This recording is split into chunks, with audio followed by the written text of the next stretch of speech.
Thank you for joining me today on Geezers of Gear, episode number 205. Today's podcast is brought to you by Live Events Productions.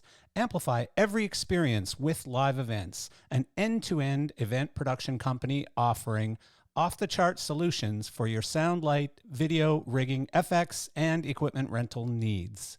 Live Events' full-service event production team is an assembly of companies, including Active Production and Design, Delicate Productions, Gemini Sound, Light, and Video, Pyrotechnico, and Zenith Lighting. From intimate gatherings to stadium-sized spectacles, Live Events offer the perfect mix of production elements to best serve your needs. Whether you're setting up for a one-off or world tour, they have gear available for rent or purchase, seamlessly integrating sound, light, video, and effects. With audio awesomeness and visual brilliance, the Live Events family provide an unforgettable experience. Allow Live Events to perfect your production from concept to curtain drop. Contact Live Events, your humble servants of heck yeah, today by visiting liveevents.com. And today's podcast is also brought to you by Elation Professional.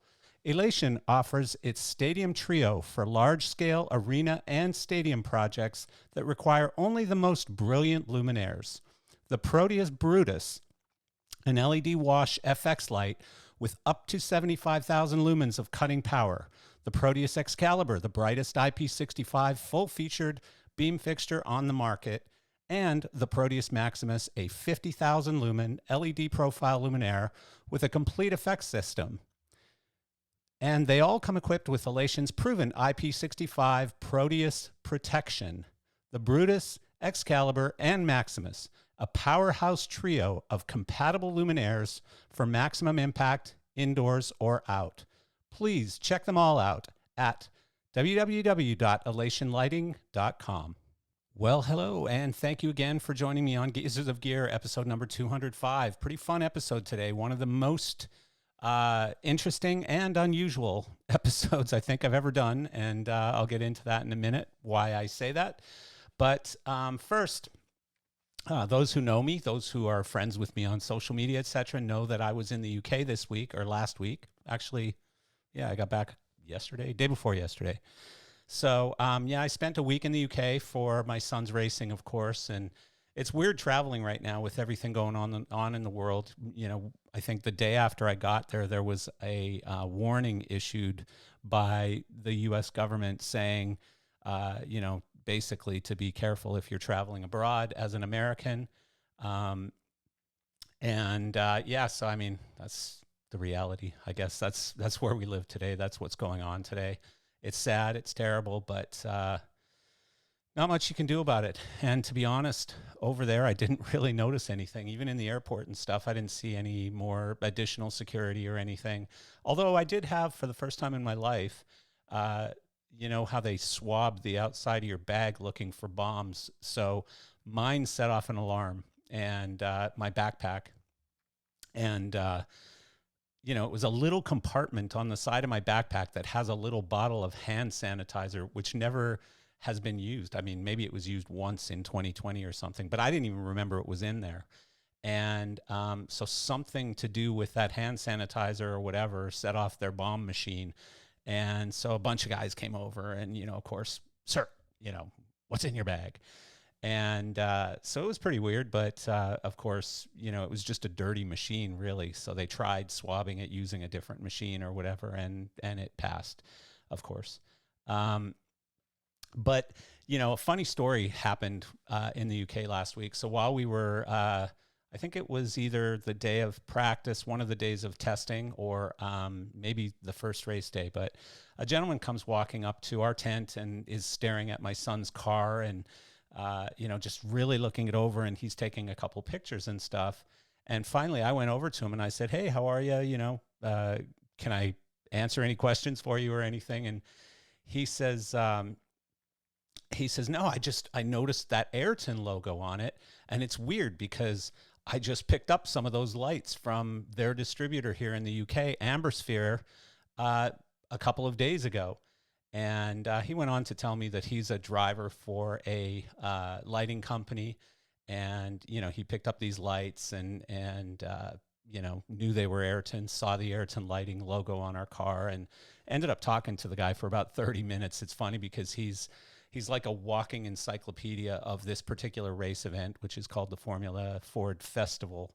And he was telling me, in 1979, so and so won it, and the guy who took second was Bob Smith, and this guy did this, and I mean, just one of these guys who remembers everything ever, and really nice guy, really interesting. But this isn't really a marketing ploy to get you to sponsor my son's race car, but it does pay off. I mean, there are certainly moments where people recognize those logos and it goes somewhere. And this was one of those moments. He couldn't wait to send pictures back to his company. I took pictures of him with the driver, him with the car, etc. And yeah, we had a good old time. So sponsorship does work, even in a niche industry like live events. So yeah, today's podcast is obviously a very different one from what we're used to. This gentleman is not really a geezer of gear. He is kind of a geezer of gear, but sort of different kind of gear. Military weaponry, very different gear from lighting and sound equipment that we're generally used to having on this show. And but really interesting guy. I actually went out and rented the movie because there's a movie about him called War Dogs.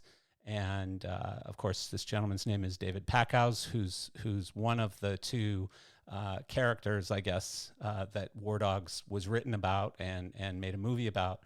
And so just really neat guy with a great background. The story is incredible. The movie's actually really good. If you haven't seen it, rent the movie War Dogs. And but you'll hear his story here in a couple of minutes, right from his mouth. And but he's also here to talk about his business, which is called Singular Sound. And he's an innovator, a creator, an inventor of audio products, particularly on the musical instrument side of things, guitar pedals and looping devices and stuff like that. But really, really cool, very innovative products. And yeah, so here goes.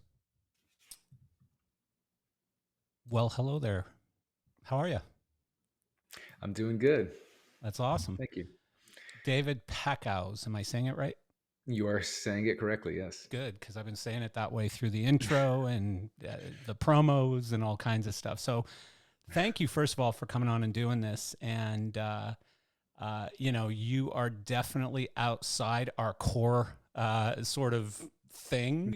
Geezers of Gear is normally not musical instrument gear. It's usually big sound lighting, touring stuff, concert touring stuff.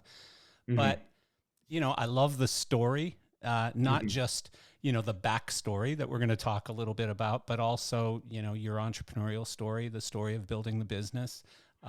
It's a great business. I love the toys. I'm probably going to go on Sweetwater or your site because you probably make more money there. I would appreciate that, yes. Yeah, and get some stuff. Not that I'll be able to figure out how to work a looper, but I think the drum machine might be fun. Yeah. But, first and foremost, I really want to talk through kind of the foundation of your sort of business background, where it all came from. Was it your upbringing, all of that kind of stuff? We'll obviously get into the movie and sort of that wild life you took on. But I think I read somewhere that you started with your sister taking out garbage for like 25 cents a week. Is that Yes. true or accurate? That is true. That was my first business ever when I was 6 years old. Yeah, that was my first business. And the way that's got started, I was living in Israel at the time, in Jerusalem, and Okay. we lived in an old apartment building that did not have a garbage chute.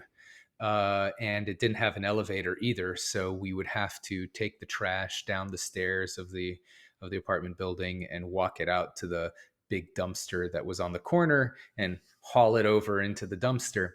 And so my mom would always ask, one of us kids to take the trash out. I'm one of 9 children, so Oh, big family. Jesus. Yeah. Yeah, yeah. N- Though at the time, only three of us were old enough to really take the trash out. Yeah. So I'm third from the top, and I was six, so probably the youngest that she would trust to take the trash Uh, out. so So she asked. I'm sorry. Go what ahead. was this your parents pushing you to do this, or was you like hustling, going, I can make money Uh, doing this? well, so it started with my mom requesting, that is demanding, that my older sister and I go take the trash out. Yeah. And we complained. We were like, "Oh, the trash is so heavy. It's such a far walk to the dumpster. We really Yeah. don't want to do it. We want to continue playing Legos or whatever." And we're complaining, and our mother's getting kind of annoyed. And our dad walks by and he sees what's going on, and he goes to us. He's like, you guys are looking at this the wrong way. You think that this is just a chore, and it's just something that's going to be a hassle, but really this is a big opportunity for you. And we're like, what are you talking about? Yeah, that's and that's he an and he interesting says, pitch. yeah, and he says, "Well, think about it. We're not the only ones who live in this building. Everyone else has to take their trash out too, and I bet you they don't like doing it either. Hmm. So why don't you start a business where you go to all the neighbors and you tell them that you'll take their trash out and you charge them a fee?" And you can tell them, well, most people don't take their trash out every day, so you could tell them you'll come pick it up every other day, and you charge them a certain amount, let's say a quarter a week. That was his suggestion, a Right. quarter a week. Right. And in Israel, 1 shekel, it was worth around a quarter. Yeah. And we said, wow, we can make money. That's a great idea. And so we were all inspired. We go to all our neighbors and we offered them our services. We gave them our little business pitch, and we signed up 7 or 8 neighbors. And we started taking the trash out. And we had like A days and B days, so we'd take half the neighbors' trash out one day and the other half the other day. So we're taking about 3 to 4 neighbors' trash out per day. It was still quite a few trips to the dumpster because we were pretty small. And we had like a big cart that we borrowed from our mother to put the trash bag in, so we could at least roll it. Right. But uh, It wasn't that profitable though. Like, I'm doing the math. no, That's $2 a week split between two split people. between two of us. That's Yeah. true. Though back then an ice cream cost about $1. So Yeah. you know, Yeah. so we could at least get something. But at the end of the week, we told our dad, we're like, this is way too much work. We don't really want to do this. And he tells us, well, what if you were making twice as much money? Would you want to do it then? And we said, well, for twice as much money, we think it's probably worth it. But Yeah. we already told the neighbors that we're charging a quarter a week. And he said, well, if you don't raise your price, you're going to quit anyway. So at least give them the option to Right. pay more. If it's worth it to them, they'll do it. If it's not, then they won't. And then you're back where you would be anyway. And Right. so we Yeah. said, okay. So we went to all the neighbors and we're like, we're raising the price to 50 cents a week. And most of the neighbors just said, yeah, no problem. One neighbor quit. And from then on, we saw their daughter take out the trash from then on, which Uh, she'd never done before. I guess they realized, why pay the neighbors' kids when we have a perfectly healthy kid of our own and to she put to didn't work? like you much. I'm guessing she'd walk by you going, "You Yeah. son of a, Yeah. you mother." Yeah. Maybe, Yeah. the truth is that she seemed like a good kid, and at least she never expressed it to my recollection. Maybe she Right. did, but I just didn't notice. Right. But I remember, and we had one neighbor who complained about the price raise. He was in classic Israeli fashion. He's like, "What? You want to double the price? This is crazy. Maybe this week you raise it 5 cents. Next week another 5 cents. Yeah. Eventually you get to double. But one week to the next, Yeah. Yeah. double. This is crazy. What do you do?" And we're I like, think I "Well, know that guy, by the yeah." way. I think he's one of my clients. Yeah. It's like practically every other Israeli. So, Yeah. Yeah. but we stuck to our guns and we're like, "This is the price." And he's like, "Okay, fine." And he He paid. paid it. He coughed up the extra quarter per week. Ah, And that's a pretty so cool yeah, lesson that early in yeah, life. You know what I mean? yeah, Like, you absolutely. probably set your price too low. You doubled it and still kept Right. customers. Yeah, You the know? vast majority of them. Yeah, that's Yeah. true. Yeah. It was a very big lesson. And so yeah, so we continued doing that for like a month, and then my sister decided that it wasn't worth her time and effort. And in my mind, I was like, oh, that's amazing. I get to double the my Again, pay yeah. again. Now you've gone So I'm 4 making times. exactly. And so I kept on going for a few months, and I built up quite a bunch of quarters, a bunch of shekels in my. I had it in this big Ziploc bag, and every week, not every day actually, the ice cream truck would come around, singing its little ice cream song, and I would think to myself, I have money, I can buy myself an ice cream. And I would go into my parents' room where I kept my bag of shekels and take out a few shekels and buy That's myself an cool. ice cream. And so I got myself an ice cream every day. And until I remember one week, I had like an aunt visit me from the United States, and she looked at me and she's like, "You're gaining a little bit of weight." Oh, I guess all that ice cream, kind of yeah. added up. Uh, and the way that business ended is I think it was my seventh birthday. And my dad bought me like a toy plane that you wind up the propeller, and it was like rubber band, and then the propeller would spin, and you throw it. Yeah, It was I made out of remember 'em. styrofoam, Yeah, yeah, I remember and them. very lightweight. I broke Yeah, hundreds of those things. yeah, Yeah. it's so fragile. And so my older brother wanted to play with it, and I told him, you could play with it, but if you break it, you owe me, a new one. Yeah. And he I said, thought you were gonna okay. say you could play with it, but you gotta take out the garbage every day. Well, that's kind of how it ended up, Oh, actually, nice. because the second he threw it, it broke on the first throw, Oh, and he of course had no way to pay me back. So my dad suggested that he take over my job, the business, to earn the money, and it took him like a good month and a half to earn the money back. At which point, I was already used to getting the money without the work, right, and so by the time he finished paying me back, I didn't want to continue working, and right. so then the business folded. But yeah, but it lasted like a good, like, 4 6 Uh, months, about an the whole thing. incredible education too. Yeah, Like yeah, it's absolutely. yeah, I'm sure you know Gary Yeah. Vaynerchuk. Yes, Yeah, absolutely. so one of his stories, and I can't remember it exactly, but he used to go to neighbors, like Hmm. old ladies down the street and stuff, and he Hmm. would offer them to trim their rose bushes in the backyard.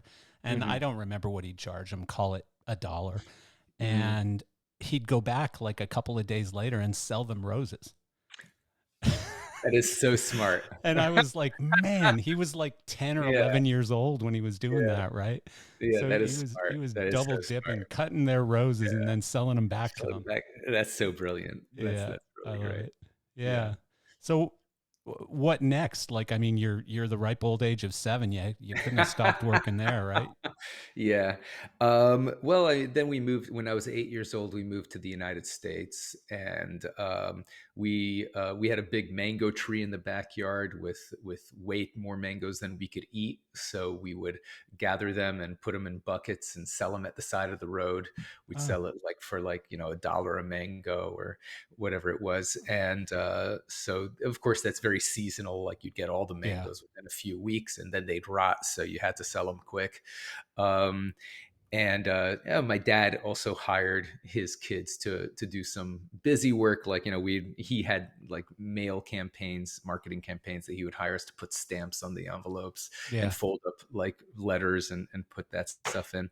um, but eventually, when I was 18 and legal to work, I got a Yeah. job at Blockbuster, which I got because it just seemed like a really relaxed job. This is back when Blockbuster existed, Yeah. because you get to work in nice air conditioned environment, which in Miami is important. Yeah. And pretty much the job involved putting DVDs and back on the shelf, which was pretty easy. And you get like a certain amount of free rentals, which these days doesn't mean anything because you could stream anything Of unlimited. But course, yeah. back Yeah. then it meant something. Yeah. Uh, Well, yeah, and for our younger audience, Blockbuster was this store that actually rented out videos, and they were these right. things called DVDs, a Yeah, round yeah, disc.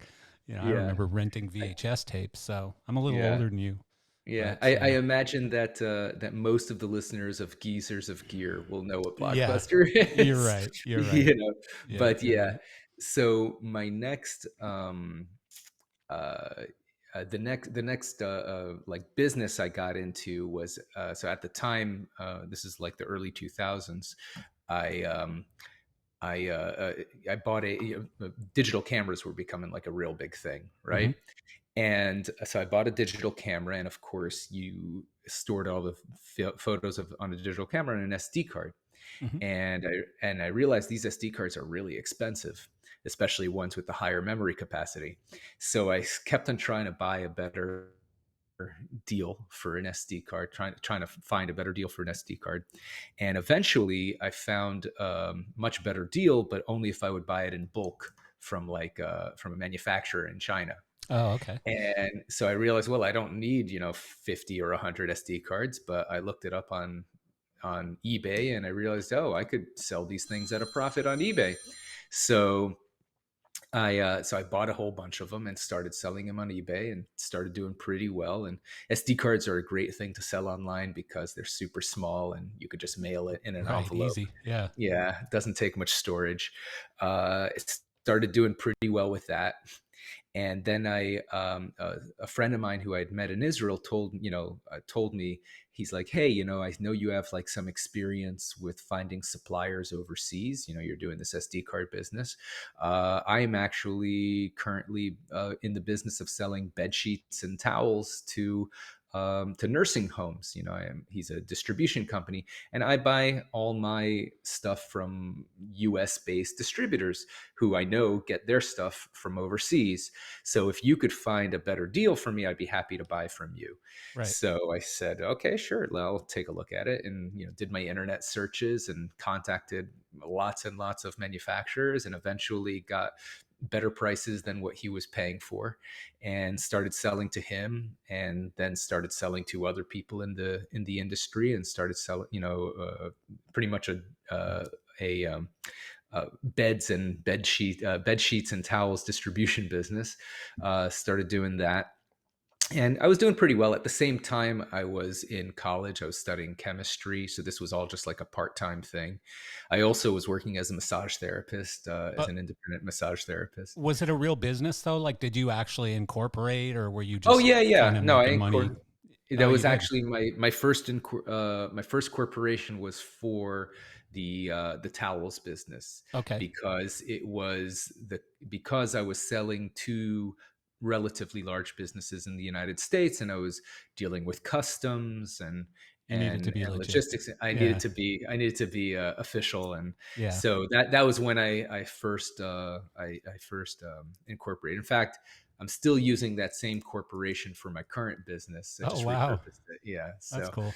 Yeah. yeah, and I did that because I was told that banks are more generous with financing for older corporations than brand new ones. So when I went to start my music business later, I was like, I should just use the old corporation because I wasn't doing that old business Right. with it anymore. Right. So No, it makes sense. um, yeah.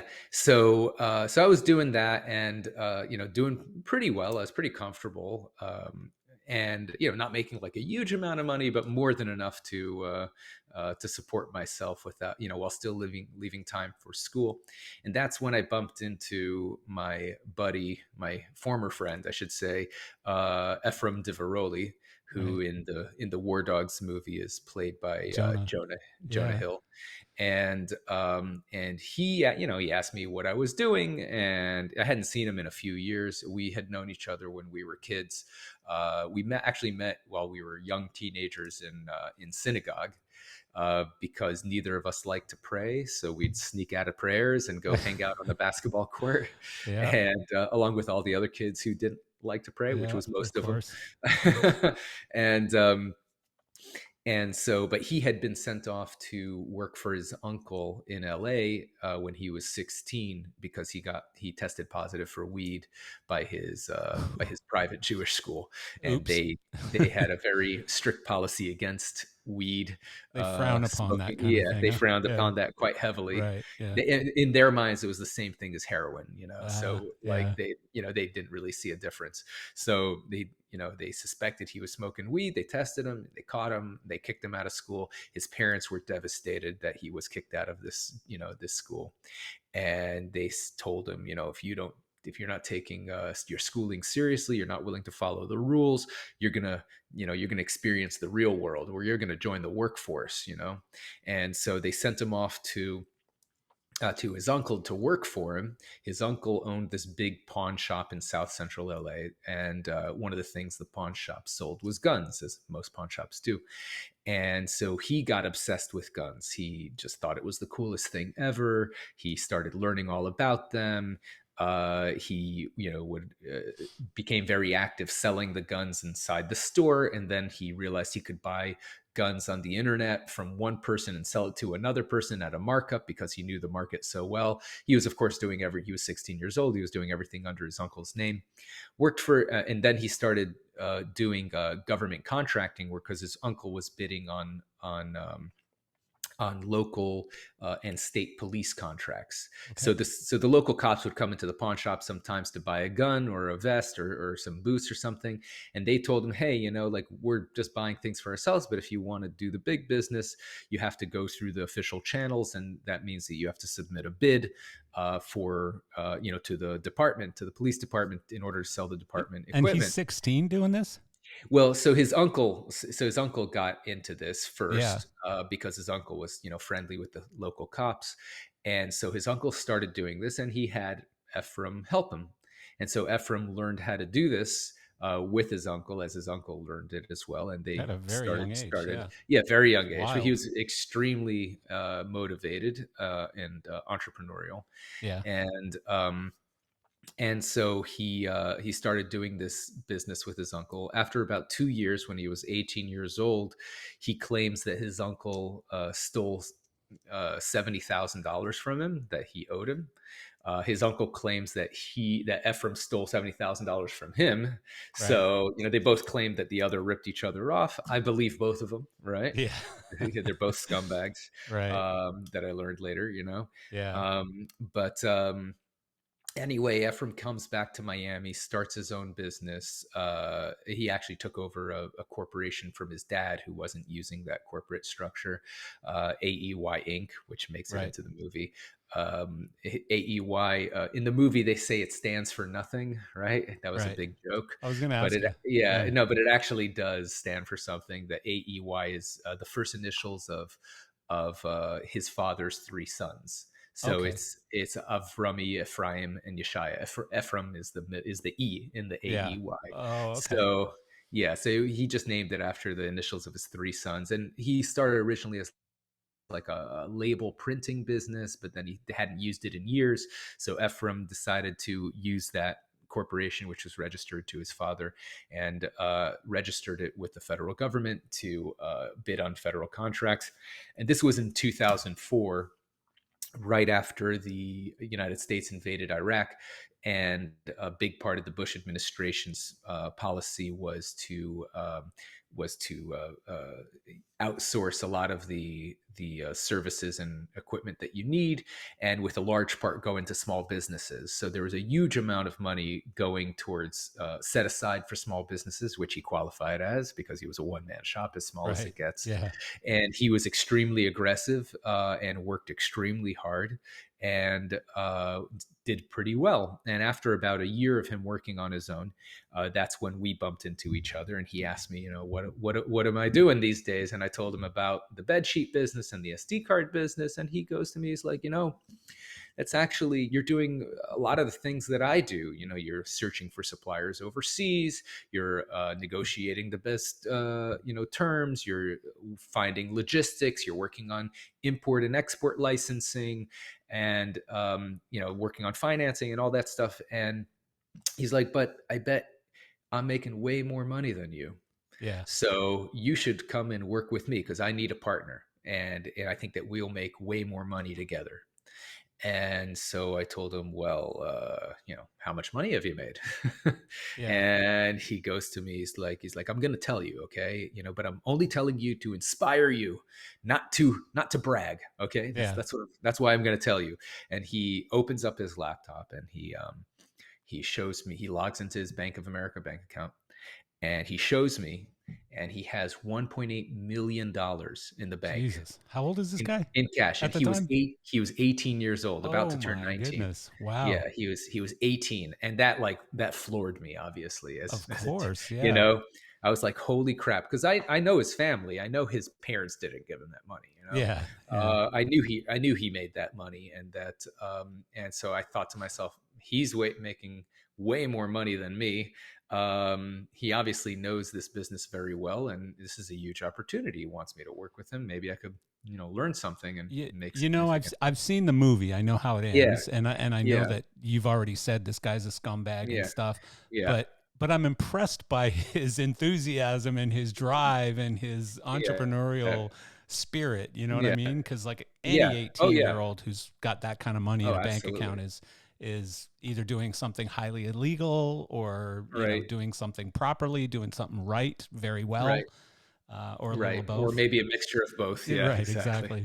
And Yeah. and that's what he was doing. He If was he's a doing a drug mixture of dealer, he's a both. good one. Yeah, Yeah, yeah, yeah, right. yeah. No, I will give him, as much as we are not friends, and he stole millions of dollars from me and all that. Right. Spoiler alert, by the way. Yeah. Uh, but I will give him that he was extremely hardworking and Yeah. extremely talented at what he did. Yeah. He was very good at it. He was Yeah. very, very good at it, and that's why he achieved such a level of success. Um, he was very bad at certain other things, which is why the whole thing burned to the ground later. Right.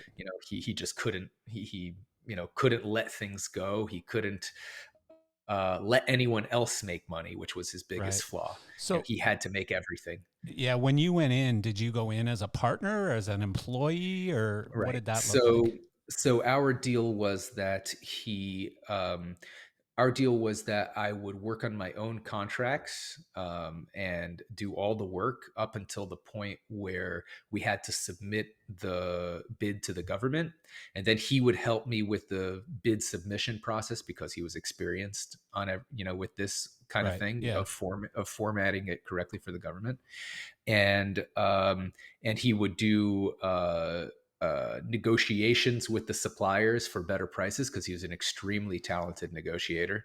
Sorry for all And the questions, yeah, yeah, but sure. didn't you have to have like some kind of background checks and like Mm. licensing or permitting or something to be able to sell guns to the government? Like it seems to me like that'd be a lot of red tape, but it seems like you didn't have to go through any of that. Yes, you do need licensing and background checks. In order to deal in firearms, you need a federal firearms license, or an Okay. FFL, they call it, Yeah. from the ATF.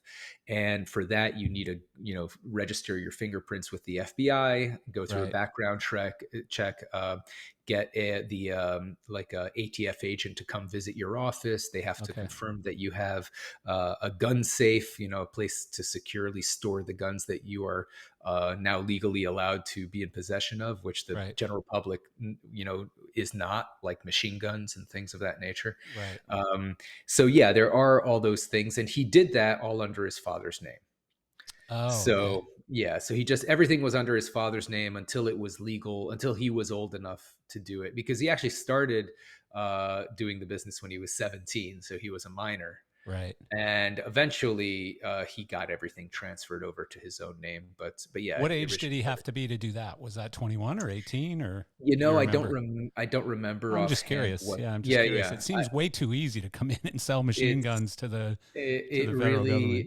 it is surprisingly easy to be able to sell machine guns in general, in the Yeah, United in the that's United States. crazy. Yeah, It's actually not that difficult to get a federal firearms license, as right. long as you don't have any felonies on your record and you're an American citizen, and maybe even if you're not a citizen, I'm not sure. Then it's not even that expensive. It's like a few $100s, and Jesus. and it takes like a couple months, and then you're approved, and then you could legally own machine guns. Yeah, it is pretty Nice. crazy. That makes me Yeah, feel awfully safe. you know? yeah, yeah, Yeah. yeah, for Sorry. real. So go on. So yeah, so our deal was that I would do all the work. The bid would go under his company's uh, you know uh, uh, licensing, and he would do the financing. Yeah. as well as the final negotiations, just because he was very good at that. And Financing is what? So financing is you okay, got to put so money out to buy from the yeah, supplier, and then the correct. government doesn't pay you for 60 days or something. That's exactly it. You know, Yeah. when you want to sell something to the government, usually the supplier requires either payment in advance. In the case of manufacturing, like they'll want 30% down payment and then 70% upon delivery or something of that Right. nature. Yeah. And or if you know that it's already in stock, almost nobody's going to ship you stuff without getting paid for it first. Right. You know, very rarely, if you have very good credit, companies may extend you credit and ship and ask to be paid like a month or two later, but that's rare, especially for a business just getting started. And it's almost unheard of in the arms business. And So, definitely internationally, this never yeah. happens. Was it So like the movie where you guys had a third party that was then putting up the cash to be able to do the deals? So we did have the character in the movie Ralph, who was our investor in the Right. movie, is Yeah. actually based on a real person. Oh, Yeah, the real person, his name is Ralph Merrill. His name is Ralph as well. The and he was our investor. It's actually how Ephraim got started. The way he met Ralph actually was he was introduced to him by his father because his father had done some business with him in the past. His father was also in the government contracting business, but not selling any weapons or anything like that. He was selling like more like clothing and paraphernalia, that kind of thing, like right. bulletproof vests, things of that nature. Yeah. And his dad had done business with Ralph in the past. Ralph, unlike the movie, in the movie he's a Jewish laundromat owner. That's Right. how they Yep. portray him in the movie. In real life, he was actually Mormon, and he owned a machine gun factory. Oh, Jesus. So a little bit Big different. difference there. Yeah, Yeah. yeah. Out in Utah, he's based in Utah. He's not based in Miami, Ralph. Okay. So Ephraim's dad introduced him to Ralph, and when Ephraim won his first government contract, he asked Ralph to finance him, and Ralph looked at the contract, thought it was valid, and said, "Sure, you know, I'll finance him." So he put down the money, and the contract went well. Ralph made his cut. He was very happy, and he agreed to finance him for additional contracts, and that's how he got involved. And so he kept Interesting. on using Ralph as an investor, as a financier, until, of course, he stole all of Ralph's money from him too. Yeah. You know, which is how that ended. He literally stole $1.5 million from that Ralph had invested. So not only did he not pay Ralph the profit on the contract, which he owed him, he stole the Didn't pay money the that Ralph principal. had put in. He Right. stole the principal. He stole $1.5 million from Ralph, and Wow. Ralph went bankrupt and really got his life destroyed. It felt really bad for him because I knew Ralph personally, and he's a really nice guy, And and he Ephraim's really still alive? got, you know, that actually does surprise me, to be Yeah. honest. You know, because Seems like the wrong business to be screwing people in. You know what I mean? for Yeah. real, and you know, I really am surprised that he Yeah. is. Uh, Not for me, obviously. I, you know, would have No. no intentions. Right. You know, it's all for me. It's all water under the bridge, and Yeah. I'm happy that I have, you know, my new life now, and um, you know, I can't say that I wish him well, Yeah. but I wish that he does not interact with my life in any way Right. for you know, for the future. Yeah. But I do know that he has scammed and stolen a lot of money from a lot of people besides myself, Yeah. and you know, and I know that because every once in a while I'll hear that he's involved in one more lawsuit with X, Y, or Oh, Z company. Jesus. You know, he's constantly in and out of the courts, getting sued. He's suing other people. I actually heard that his current business is financing lawsuits because he became so proficient at working the legal system and knowing how lawsuits work that now he can look at a lawsuit and say, yeah, this has a decent chance of winning, and so he goes in and he people who want to Interesting. sue other people and don't have the money for it, he'll finance their lawsuit, and I guarantee you he takes the vast majority of Yeah. the He's probably taking an of the 80% cut or something. at Yeah. least That's crazy. 80% would be on the low end if I had to guess. Wow. Wow. Yeah, yeah. So Unreal. that's his business now. So I, Yeah. you know, fast forwarding a little bit, Yeah. obviously, you know, how long was this entire experience with Ephraim? About 2 years. Okay, so But yeah, from when I started until I quit. And then it yeah, was an additional 3 years of legal fallout, right, right. where I had to deal with the courts and Yeah, I want to hear probation. all about that too. But Yeah. the big deal that was portrayed in the movie, you know, I think it's around $300 million, Yeah, and correct. so you know, tell me a little bit about how that one came together and how it blew up, and then sort of the fallout from it. Sure, sure. So after about 9 months or so of working with him, yeah, I'd won a few contracts, nothing huge, but decent. Um, And he was paying you at the time, like he was yeah, yeah. Well, taking so care of his end of the deal for the most part. kinda.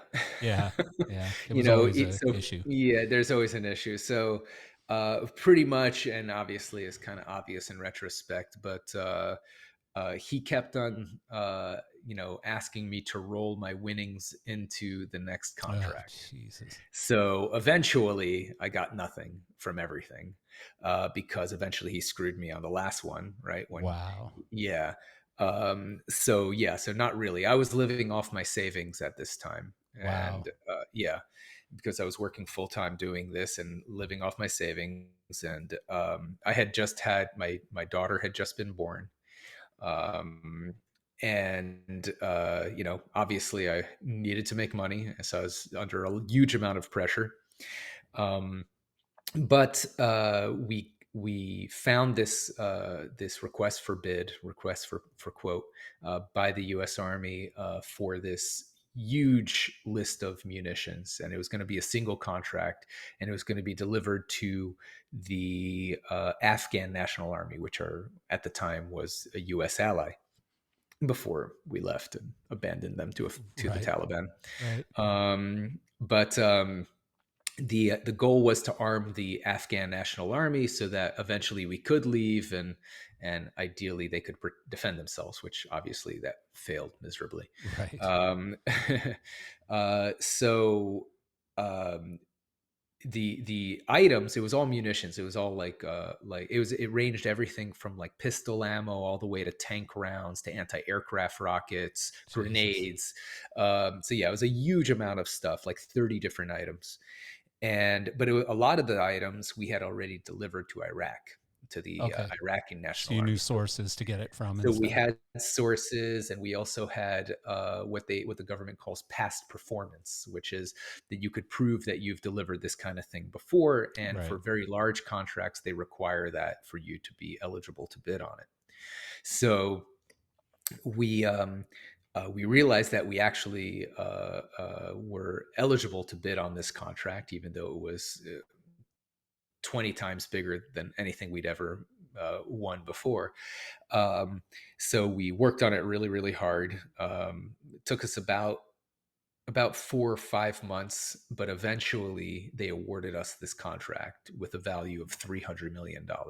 Wow. It was the biggest small arms contract I think in U.S. history that I'm aware of.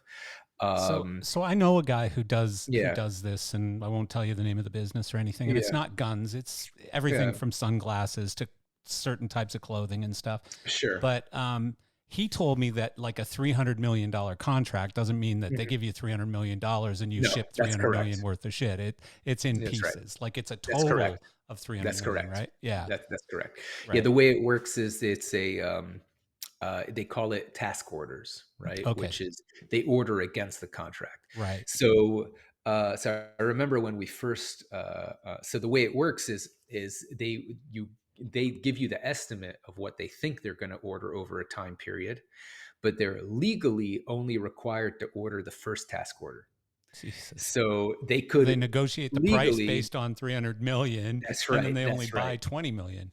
They could, and that's Yeah. why it's a very big. That's why when we were bidding this contract, we realized it's a pretty big risk, because if we bid this based on them ordering 300 million, and then they only order 20 or less, then we could get screwed, because the logistics is a huge factor of quantity, the Yeah, price, so you're not going to get the same price for I get it. delivering Yep. much less. Yep. But we bid it. We were very risk tolerant, I guess you could say, and we bid it very aggressively.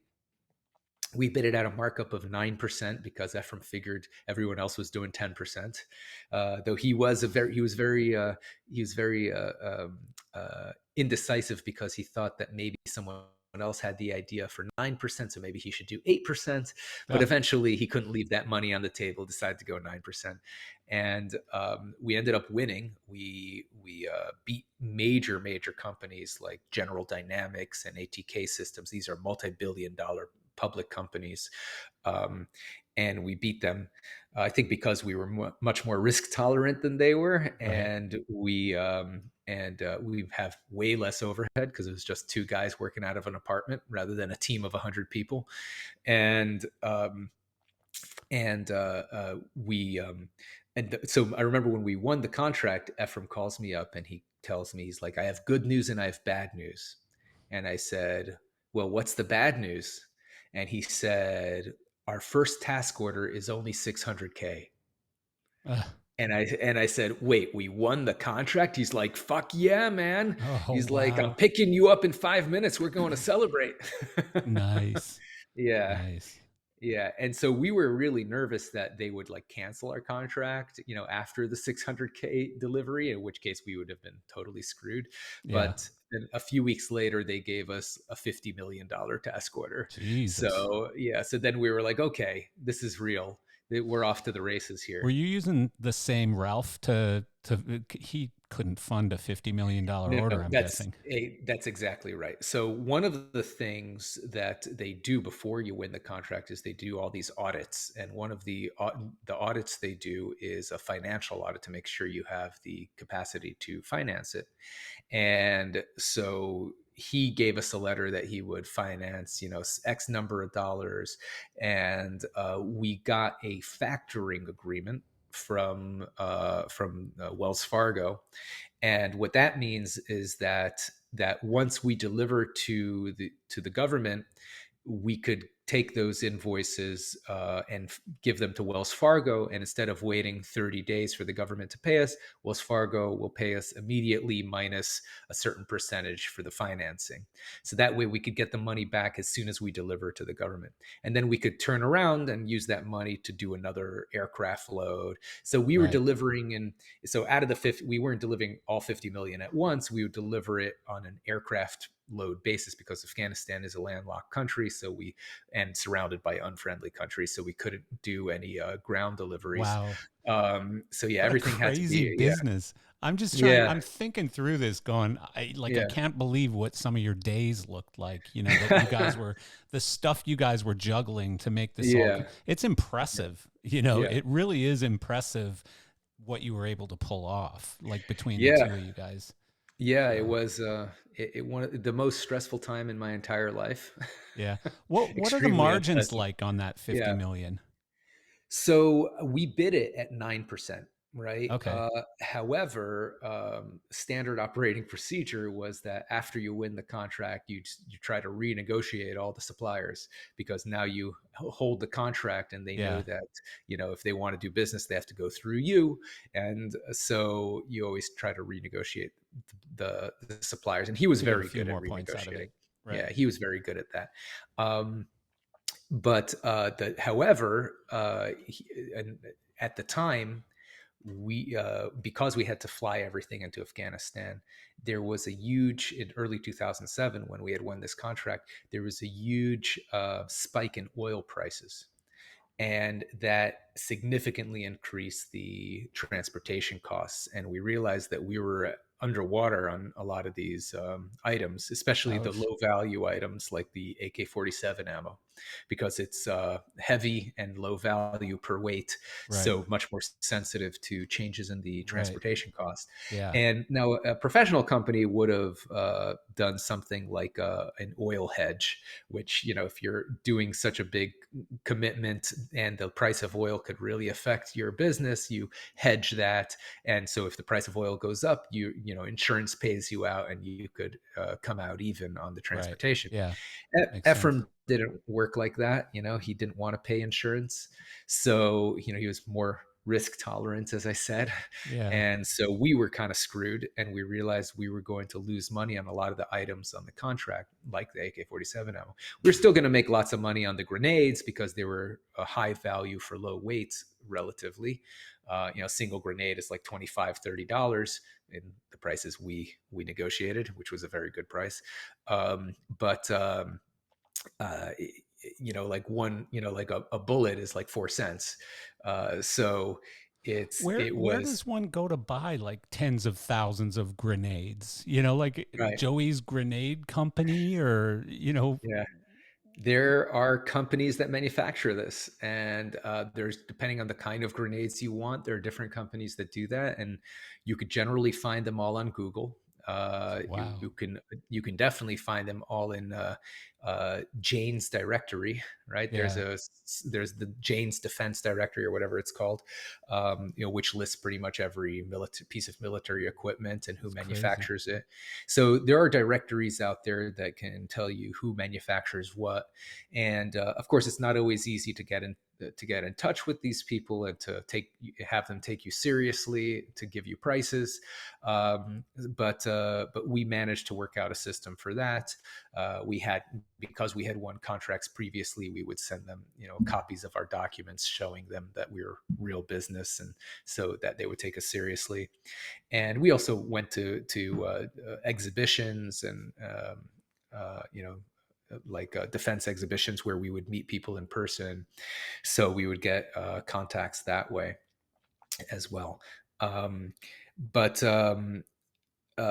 yeah. So anyway, so we realized that we were underwater on the AK-47 ammo, which is that was coming out of Albania. Um, and so we realized that we need to lower the weight, which is what was costing us, so much money, because air freight goes by weight.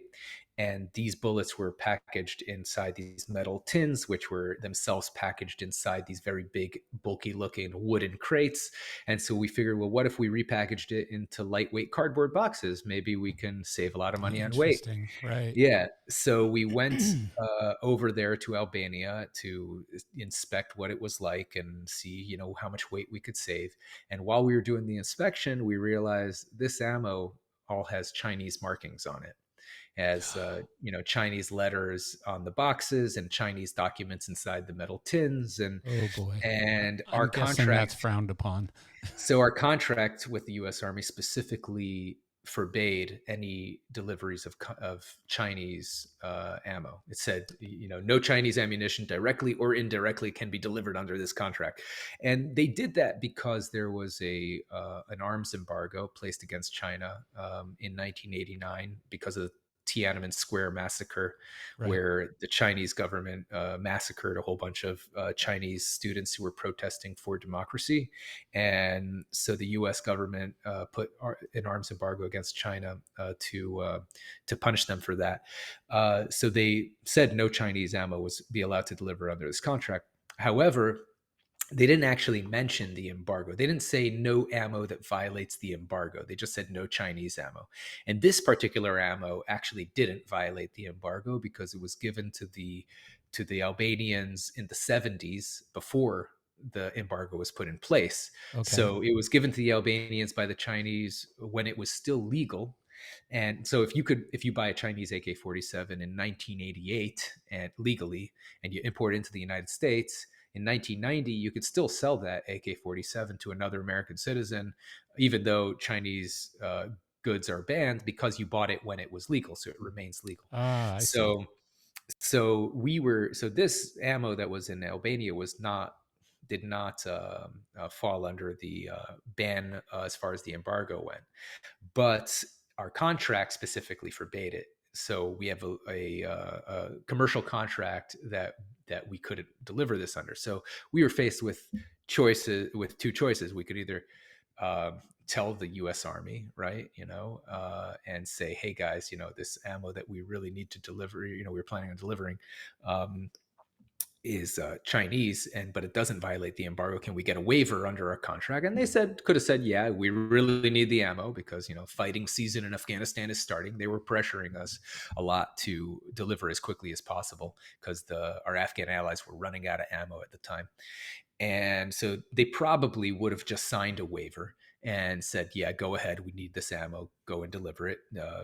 We meant as long as it doesn't violate the embargo, it's fine. Or they could have, a non-zero chance, they could have said something along the lines of, well, it's not fair that you guys get to deliver on this contract with this ammo because all your competitors bid on non-Chinese origin ammo. So we're going to have to take this $300 million contract away from you and put it out for open bid. So, and we did not want that. And we Of were like, course, yeah. we didn't want to risk our $300 million contract. So, so we decided for the second option, which was just not tell them about it and hope Oof. it all works out. And so in order to not trigger any alarm bells, we decided to move ahead with our original plan of repackaging the ammo. And we hired an Albanian box manufacturer to do the job. It's And we amazing how told, close they got it in the movie, right? Because I yeah, remember that from the yeah, movie. Yeah. yeah, yeah. It's wild. Uh, Yeah, I mean, there's the movie. I would say is 70% true. Yeah. Yeah. It's mostly true, but there's some major parts of it that they changed, Yeah. But so we hired someone to do the repackaging, and we started delivering. Everything was going great, and then and the Army was very happy with the quality of the ammo, and they were thrilled that we were delivering on a consistent basis. And then Ephraim, of course, wanted to make more money and wanted to squeeze more money out of the deal. And he decided to get rid of the packaging guy and hire someone else to get a better deal. And the packaging guy got really pissed because he got stuck with $20,000 worth of cardboard boxes that he had no use for now.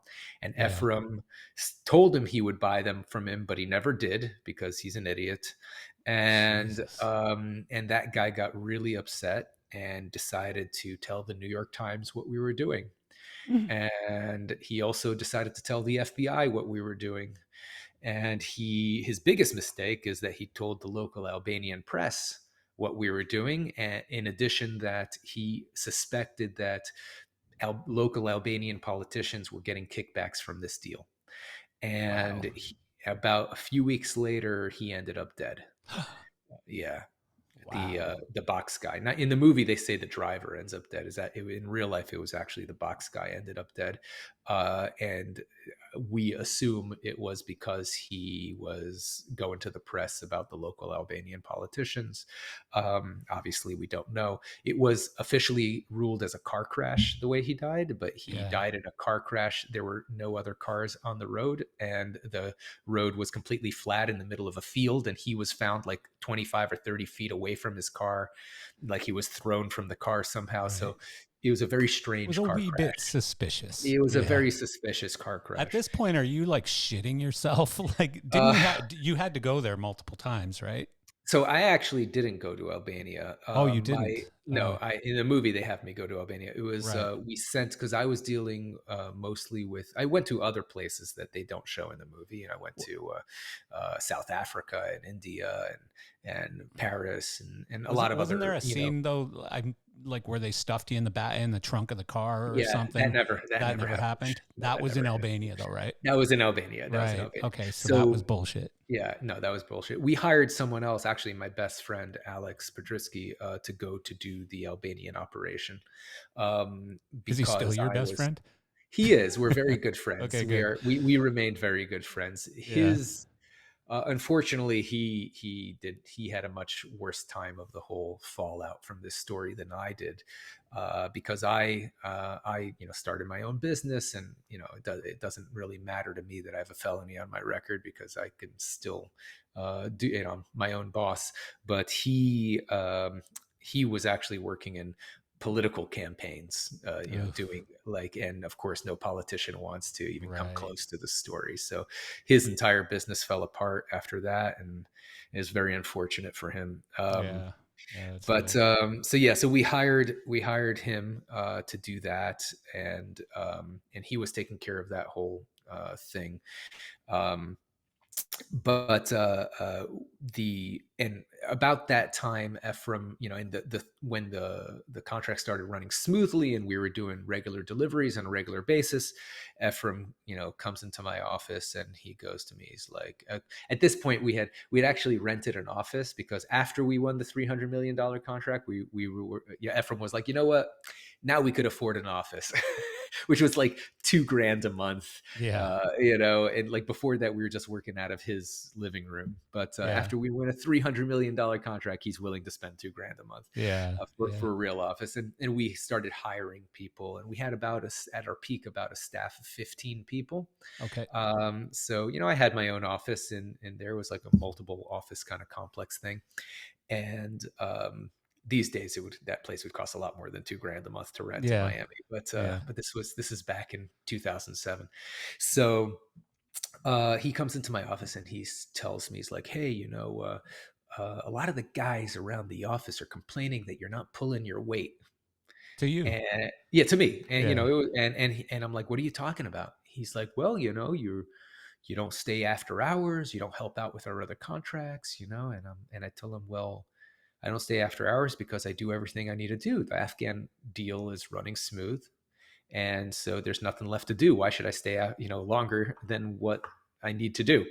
And he's like, yeah, but you're not like helping out with the other contracts. And I said, well, but we don't have a deal for the other contracts. I make it on a contract. I'm, more or less an independent contractor.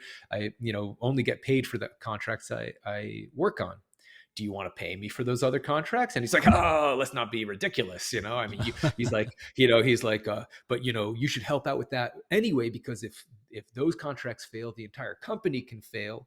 And then, the Afghan contract goes down with it. And I said, well, if you want me to be responsible for the entire company, why don't you give me, stock in the entire company?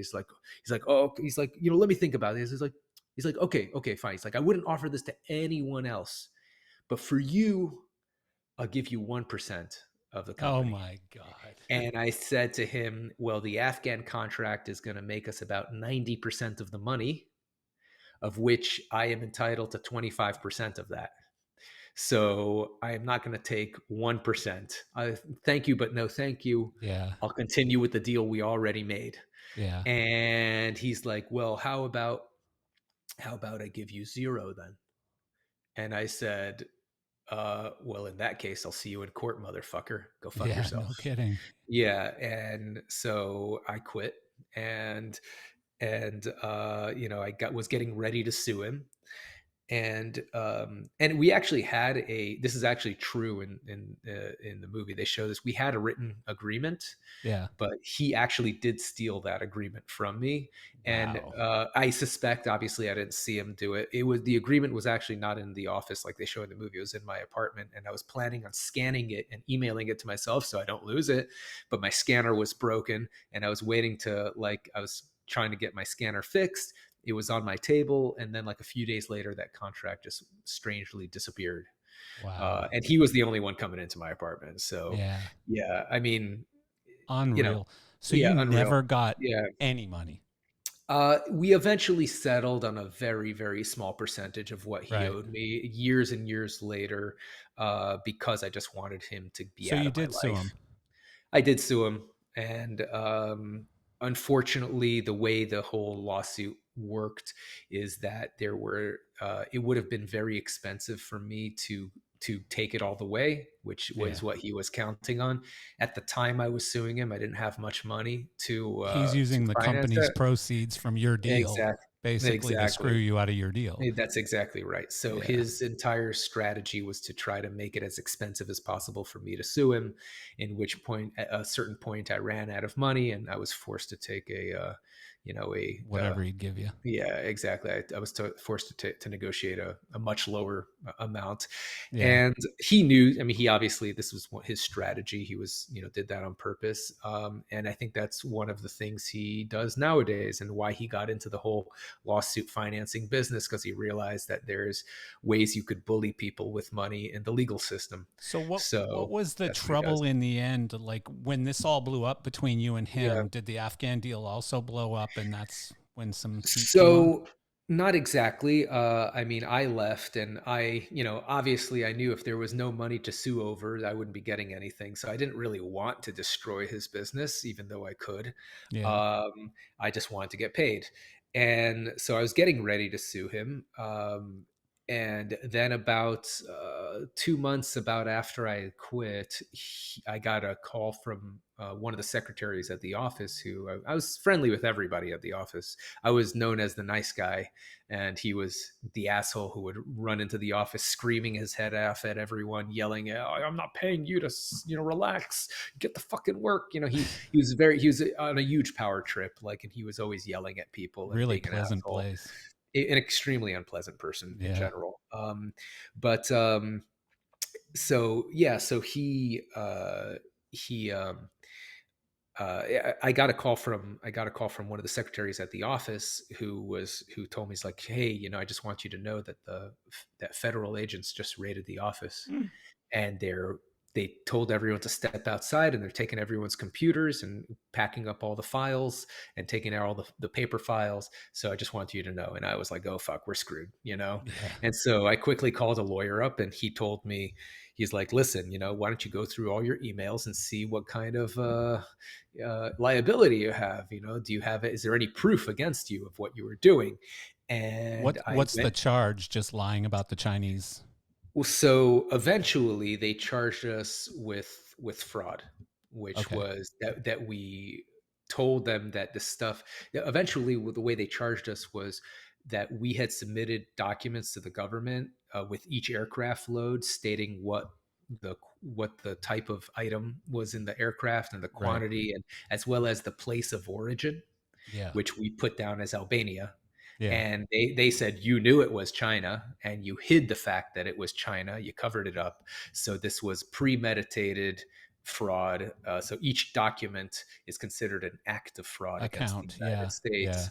And it would be one count of fraud for each document. And we delivered 71 aircraft loads Oof. with the, and Yeah. so there's 71 counts, and each count can get you up to 5 years in prison.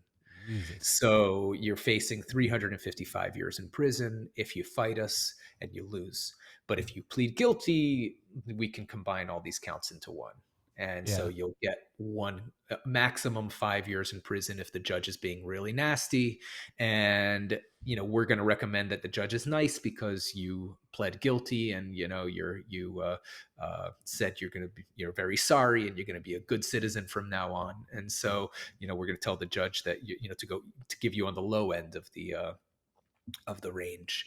And so, of course, I didn't really, have much of a choice. It was 355 years, or, one or 0 to 5. Yeah. And of course, even just to fight them, you need a few $100,000 to pay a decent Yeah. lawyer. Yep. And I didn't have that because all my You didn't money get had been paid. Yeah. stolen. Yeah. So of course, I pled guilty, and eventually I got sentenced to just 7 months of house arrest, which was extremely fortunate for me. I feel extremely lucky that I didn't do any prison time for this. Yeah. He also pled guilty and probably would have gotten something similar, but he violated his plea agreement before he got sentenced. One of the conditions of the plea agreement is that you commit no further crimes. Because they Yeah. can't tell the judge that you're sorry and you'll be a good citizen from now on if Seems you logical. if you commit a second crime. And they told him not to stay in the arms business while he awaited sentencing, but of course he did. Yeah. And he eventually got caught up in a sting operation by the ATF. Oh. Yeah, he ended up talking to an undercover ATF agent who asked him to come meet him in Orlando to do this deal. He wasn't allowed to go to Orlando because he was supposed to stay in South Florida as the terms of his bond. So he broke the terms of his bond, goes to Orlando, meets an undercover ATF agent. The ATF agent says, "Yeah, I just bought this new HK handgun. This is the coolest thing on the market. Check this out." Ephraim, who's obviously a gun nut, goes, "Oh my God, I heard about that thing. That's amazing. Let me see." He takes the gun from the agent. He's like, "Let's go to the shooting range. I want to pop a few rounds off in this thing." And he's like, "What can I say? Once a gun runner, always a gun runner. Am I right?" Right. He tells the Wow. undercover agent who's recording him this whole time. And then the agent whips out the handcuffs and says, "You're a felon in possession of a firearm. You're under arrest." Because Wow. he already pled guilty to the fraud charge, so he was officially a felon. And if you're in possession of a firearm as a felon, that's another felony, which you can get 10 years in prison for. So he got arrested for that, and he could have gotten 15 years total for 5 for the fraud charge and 10 for the gun charge. But he hired the best lawyers in Miami, spent millions of dollars on his lawyers, I've heard, and he ended up negotiating down to 4 years, and I think he was out in 3.5 on good behavior or something. So he So ended he up did doing, do jail yeah, time though. he Yeah. did 3.5 years in Wow. federal, in minimum security federal prison. But Yeah. but yeah, And and he's been out of the uh, gun business ever yeah. since. I mean, not at least directly. He's probably So doing stuff indirectly, if I had to to make guess. this movie, Yeah. did they have to get consent from either or both of you, or is it just public information and they can go make a movie So about it? legally, they can make a movie about anyone who's been in the public record, Okay. which means if you're written about in like in a newspaper or any public media, if your name appears in that, then they could base a whole movie, use your real name, say anything they want about you, and they don't have to Wow. pay you a penny. So Incredible. that's how freedom of speech works in the Yeah. United States. So they did not need to get our permission or pay us anything for that movie. However, they wanted my cooperation in order to give it more authenticity. Yeah. So they decided to buy my life rights, as they call it, Oh, life, cool. the rights to my life story. And so I cooperated with the screenwriter. He came down to Miami for a few weeks and interviewed me, recorded all the interviews, and based the script on that. Oh, that's cool. Um, and they also asked me to appear in the movie, to do a cameo, which I don't know if you Yeah, noticed you me you in were the a movie. That's lounge right. singer, guitar player Yeah, guy, right? that's Yeah. right. I was I playing remember guitar. that. Yeah, Yeah. yeah. They asked me to play "Don't Fear the Reaper" to a room full of 80 and 90-year-olds. They thought that was That's funny. hilarious. Yeah, Yeah. it's hilarious. It is I funny. want. Yeah, I wanted to play one of my original songs, but they were like, "You play this song, or we're getting someone else for it." So Right. Yeah. I was like, "Okay, fine, I'll play that song." Yeah. And, No, you're and not getting royalties for life on yeah, your own song or whatever. Yeah. yeah, exactly. Though I do get a very small check from SAG-AFTRA, from like the Screen Actors Guild. Yeah. I do get very small residuals from the movie Well, for I that paid you one. huge money a few weeks ago because I rented the Yeah, movie from whatever it was, Amazon or I something, probably Apple. I probably got a very small fraction of a cent for that. Thank Yeah, you. right. Exactly. Oh, that's wild. What a Yeah, story. I mean, seriously, what a yeah, crazy yeah. freaking Thank you. story, you know? Yeah, yeah. Thank And you. so I appreciate you sharing all that, but Yeah, obviously I don't want to take all your time to talk about yeah, something that you've probably talked about 22,000 times in the last few yeah. years. Once or But twice. Yeah, it's not every day yeah, that you meet an actual gun runner that was portrayed in a movie like that. yeah. And by the way, for anyone listening, it really is a good movie. I'm surprised I never saw it before until you and I started talking, and then I Hmm. went and rented it. But um, so obviously, when this all went down, it Hmm. was a little challenging. You couldn't just go out and get a job, for the Right, government or something, right, because now you right. are a felon. Yeah. So what happened? Like, how'd you make money? Right. So after I got, charged with crimes, and they told me I couldn't be in the arms business anymore, my lawyer told me, do something that will make you look good to the judge. Yeah. And so I got a job at a nonprofit. I worked in a food kitchen. I went back to college, studied mechanical engineering because I'm a nerd, and also got back into massage therapy because I was doing that before I got into the arms Right. business, and Yeah. that's something you can make a decent living at. Um, but when I eventually got sentenced and got sentenced to, I got 7 months of house arrest. I had the ankle tracking thing on, ankle monitor. Um, I was, I was very bored, obviously, and very grateful that I didn't go to prison, but very bored all the same Right. because I couldn't leave my house. Well, and you're And also pissed off because you yeah, did a $300 million deal that yeah, technically should have paid you, I'm guessing, a few yeah. $1 million. I was quite upset at my Yeah. former partner. Yes, Yeah. we were very much not friends, Yeah. still are not. Yeah. And so anyway, I was the way I got into my current business is actually led directly from that experience. Oh, I was while I was under house arrest, I was playing a lot of guitar to entertain myself. I've been playing guitar since I was like 15. okay. And so I was, playing guitar, inviting my musician friends over to jam. And of course, my drummer friends weren't going to bring over their drum set because it's a massive pain in the butt to move a drum Yeah. set. And Yeah. even if they did, I lived in a small apartment, and my neighbors Well, I wouldn't was have gonna say, appreciated didn't that. didn't you have a wife Yeah, and kid I and did. Yeah, yeah. yeah. Your wife wasn't the one from the movie because she's quite nice. Yeah. I, Yeah, no, the personality was definitely different because I yeah. I ended up divorced 5 years Oh. later. Ooh. And she looks quite different. I mean, she's my ex-wife is beautiful, but Yeah. she looks very different than Anna Darmus. She actually Yeah. looks a lot more like Haley Berry than Anna Oh, Darmus. that's Yeah. funny So, because yeah. my girlfriend looks a little like Halle Berry. Oh yeah, yeah. So So there we yeah, go. I it's guess kind of we have funny. similar tastes. We must. Yeah. Yeah. Us white boys, we need a little bit of Exactly. color, Yeah. Exactly. Yeah. So yeah, my daughter is also mixed, and she's Oh, darker cool. than me. Very cool. Yeah. My daughter's 16 now, so Oh, she's wow. been quite a few years. Yeah. Does Yeah. she know what you were going through when she was conceived? So she knows about the movie, but oddly enough, she, at least at this point in her life, she doesn't seem to be at all interested in watching it, Right. which, to in my mind is really weird because, there's a movie Of about your course. dad, you'd think you'd be curious, but like in But her, she's 16. yeah, You know, exactly. And when she she's doesn't, 22 or yeah, 25 yeah, or something, she'll watch it for sure and yeah, ask you a exactly. billion questions. But at Yeah, yeah. 16, I didn't give a shit what my parents' pasts were. Yeah, You know, exactly. Yeah. didn't matter. It, she told me that she saw like I think one of the previews or the trailers on YouTube, and Okay. like there's a trailer where Miles Teller, who plays me, says, "My name is David Packouz and I'm an international arms dealer." And she goes to me, she's like, the first thing I thought when I saw that, I was like, "You are not David Packouz. David Packouz is my dad. You're not my dad."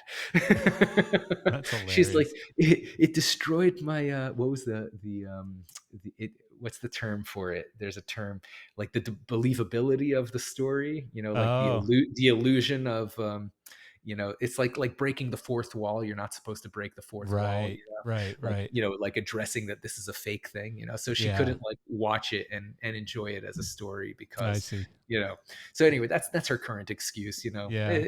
I told her whenever she's ready to watch it, we could watch it together, and I'll So, tell her so you got that. people coming over and jamming, no Yeah, drummers right. because you're in a So little yeah, apartment. yeah, thank you for getting me back on track. No, no, it's all good. Yeah. I bought but the thing is that the drums, the beat is one of the best. It gives the music energy, right? You dance to the beat.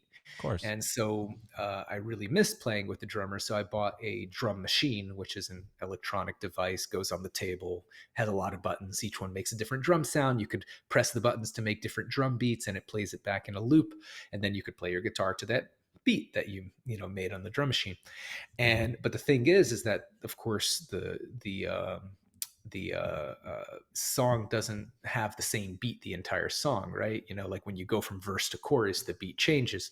So Or you want anytime to I put wanted to fills change, in or exactly, whatever. Yeah. fills, And you only have transitions, two sometimes. hands and they're both on your guitar. Exactly. So Yeah. anytime I wanted to change the beat, I'd have to stop playing my guitar, press a button on the machine, and go back to playing my guitar, and interrupted the flow of the music.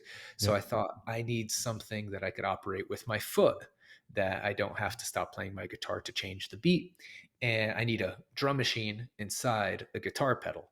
And so I went online to look for it, because I was sure that it was an obvious idea, that someone had already made something like this, and I couldn't find it. And I asked my musician friends, if they'd seen anything like it, and they all said, "I've never seen it, but if you find it, let me know, because I want one too. That sounds super Yeah. cool." Yeah. And so I figured, well, if nobody's ever made this and everybody wants it, this is a huge opportunity. Maybe I could make it. So I started researching. I drew out a very ugly version of how I thought it should work. Eventually, I'd never developed an electronics product before, of course. I didn't know anything about it. I started researching it on Google. Eventually, found a company that could build it for me. Of course, I didn't have enough money to build it. So we made a special deal where they would build me a prototype, and then I would raise the rest of the money in crowdfunding, and that they would keep the designs until I paid them. And the only reason they made me that deal is because the head of the engineering company was a drummer himself, and he was very confident that this was going Oh, to be a successful interesting. product. Yeah. Yeah, because he told me, You he's like, patented it before you went shopping though, right? yes, yes, of course. I applied for a patent. I was patent pending. I also made all the engineering firms sign a non-disclosure agreement, which, it's arguable how much protection those things Yeah. give you, but at Yeah. least it makes everyone feel better anyway. Yeah. Um, and so they made me a working prototype, and I put it on crowdfunding, and it became a huge success. Musicians really loved it. Raised $350,000 in 1 month on crowdfunding. Wow. And that was enough to pay back the engineers and to get manufacturing started and to launch my company, Singular Sound. And this was Uh, what year? this was in 2014, when we did 350 the crowdfunding. grand. Wow. Yeah, That's a yeah, nice little crowdfunding, yeah. especially because it's a niche market and a It's very niche niche. product. Like it's not Yes, something that, somebody sitting at home on their couch is going to go, "Oh, I need one of those things." You got to be exactly. a Yeah. musician, You right? do have to be a musician. It's very niche, but the use case, the value for the musicians is very high, because many musicians, just like me, don't have access to drummers to play with. And that's very important when you're playing by yourself, because it's the reason music teachers always tell musicians you have to practice to a metronome, because you have to play to something that's keeping time in order for your musical skills to be on time. If you Yeah. just play to yourself, it's you're going to slow Yeah. down on Your the hard timing's parts. all over the place. You're going to Yeah. speed up on the easy parts, and then when you try to play with other musicians, then you're not going to be able to, because you're not used to syncing yourself to another Yeah. musician. So, So quick, funny yeah. story. But when I started, I was a singer at like Hmm. 12 years old. I sang in a rock band, Hmm. and our manager was a Catholic priest. Hmm. And he shows up at rehearsal one day and fires our bass player and says, "Okay, Marcel, you need to learn to play this. The next gig is in, 45 days or something." And Wow. I had to learn how to play bass guitar and learn 40 songs in a month and a Whoa. half. Okay, that is hard. And so he gave my guitar Mm. teacher or my bass teacher gave me a metronome, and it was this Uh-huh. wooden pyramid looking Oh, metronome, like classic. the old Yeah. school one. Yeah, those And it are old went, school. Yeah. but it went like this: Yeah. tick, tick, tick, tick, tick, Oh, that's tick. off. it Yeah. was it was almost Yeah. like, I don't know if you know Lars Ulrich, the drummer in Yeah. Metallica, but Yeah, kind of sure, like sure. his meter. The meter was as bad as him, like speeding up, Everyone slowing loves down, to shit speeding on up, slowing down. Lars. Yeah, well, Lars Every is my least yeah. favorite drummer, but he You seems to have know done okay. He doesn't you need me know as a fan. Oh, that's for sure. But Yeah. so the I don't think I mentioned it before, but the device that my first invention is called the Beat Buddy. It's actually right behind me for people who are Which looking I at just noticed video. that poster's Yeah, backwards. I should have yeah, flipped your camera at the yeah. beginning. I'm sorry. Yeah, it's But okay. So yeah, so the beat buddy, like your buddy that plays the beat, and we did a few years ago, because you mentioned Lars, we did a like an April Fool's joke where we published an article that Metallica had decided to replace Lars with the beat buddy. oh no, that's hilarious. That's pretty funny. Yeah, yeah, Yeah. everyone They'd loved it. they'd Yeah. have to relearn the songs in time. Oh snap! Yeah. Yeah. Yeah. I So don't know yeah, so how they do it because it's like, yeah. what's that song? Dun, dun, dun, dun, dun, dun, dun, dun, dun, Yeah, dun. I know what And song it you're talking. goes dun, dun, dun, dun, dun, dun, dun, dun, dun, dun. And Yeah, that's out of yeah, time. That right. little drum part's out of time. Yeah, It speeds up, right? And I'm like, yeah, how do they hit the note? I yeah. couldn't do it. I guess So enough practice. It's all about that yeah, practice. Yeah, yeah. No, yeah, that's amazing. yeah. So that came out what year then? Because you raised the So money in yeah, 2014. yeah. So the Beat Buddy, so the crowdfunding campaign ended like in February of 2014, and we delivered the first units in September. Oh wow, that's Yeah, fast. it was Really very fast. fast. It seemed slow at the time, but since then I've come out with many more products, and it turns out that that's actually quite a fast timeline to manufacture Yeah, something. no kidding. Like Yeah, I've definitely been yeah, involved in a lot of manufacturing projects and yeah, that's quick. yeah, So that yeah, that box behind you on the wall there, yeah, so yeah. you step on it to start it. Yes, And then what can you do during right. like a song or whatever? Right. So the way it works is you tap the pedal to start the beat, and you could have like an intro fill if you want. You could also turn that off, and then you're in your main beat. Your first song part, we Right. call it, right? And then the beat's going, and then anytime you tap the pedal, it'll throw in a drum fill. So Okay. you could trigger a drum fill, and it always ends at the end of the measure, so it keeps you in time. So you could have a short fill if you trigger the fill at the end of the measure, or a long fill if you trigger it in the beginning of the measure. Oh, If you It's a different fill every time, so it sounds natural, not like oh, that's repetitive. cool. And if you hold the pedal down, it does a transition fill, which will keep going as long as you have that pedal held down. And when you let go at the end of the measure, it goes to the next song part. So you can go from like verse to chorus and back So again. so you're writing songs and putting them into it. So it comes preloaded with 200 songs. We call them, though they're only beats. They're beat Right. progressions in 10 different in 20 different styles. There's 10 songs each in 20 different styles of 200 songs.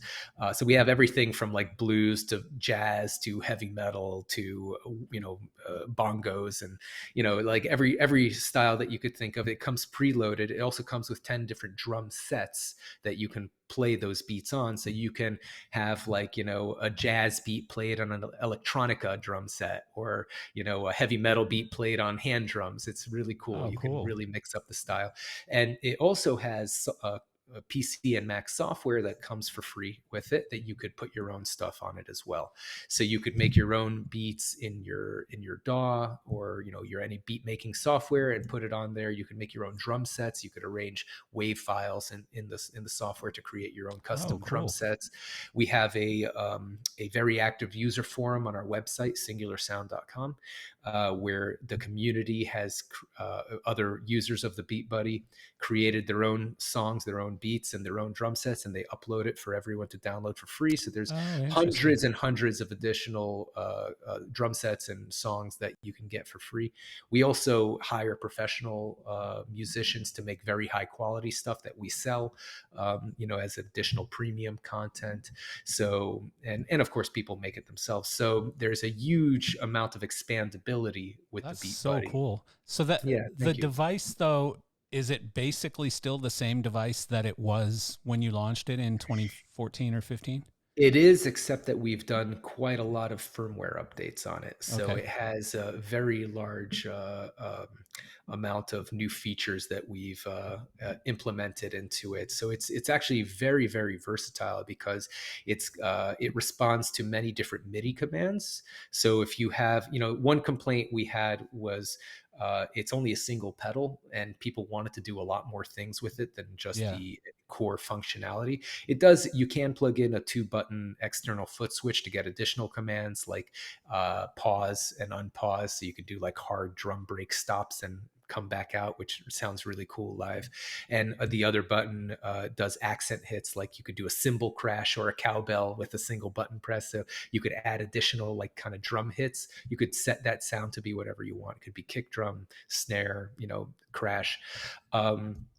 But people wanted to do even more with it, so they wanted to go to like double time and half time, and to be able Yeah. to use an expression pedal to go fast and slow, accelerando and retardando. I Yeah. forget my musical terms exactly, but so people wanted to do all that stuff, and we realized you could do all that with a MIDI controller connect, because it has MIDI sync built into it, so you could connect this to You could other just use musical a devices. MIDI volume pedal and Exactly. speed it up or slow it down or You whatever. could, Yeah. exactly. So Wow. we built that Interesting.